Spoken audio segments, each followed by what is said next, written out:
Let's give St. Monica's a proper Ignite welcome.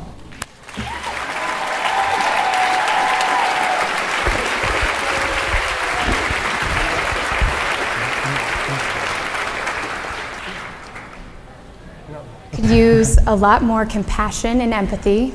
I invite you to step into this story that I'm about to tell. Try to feel and understand this person's life for the next couple of minutes. Imagine you're 14 years old and your uncle molests you. He threatens you and he tells you not to tell, or else. So you live with that secret, even though it's gnawing at you every day. Less than a year later, your mom dies, and you have no other family to care for you, so you're forced to move in with your aunt and uncle, the same uncle who molested you. You live in fear every day, and soon you start drinking and smoking pot with your cousin and his friends. When you're 19, you find out you're pregnant, and your aunt and uncle tell you they just can't have you living in their home anymore, so they kick you out. You literally have no place to go. So you end up crashing on a friend of a friend's couch, and you soon find out that that friend is a dealer. And he has party after party every night, and so to stay in his good graces, you start doing meth. Unfortunately, one night the cops bust up the party, and you're charged with dealing and using drugs. You're devastated. Your court-appointed attorney recommends that you participate in something called family drug court. You don't know what this is, but you really don't know if you have any better options, so you agree. The judge, who you have to stand in front of, is surprisingly really kind, and he believes that you can turn it around. He says, you really ought to consider doing this for your child, and that sticks with you. You're accepted into a program for women, St. Monica's, but you have to wait 4 weeks in jail before you can enter treatment, as you're waiting for an open bed.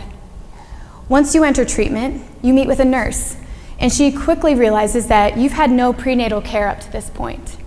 So she schedules you in to see a doctor who prescribes you prenatal vitamins and talks with you about nutrition and health, things that you've been so worried about, but you just didn't know what to do. At St. Monica's, you start eating regularly and sleeping regularly, things that you haven't done in months.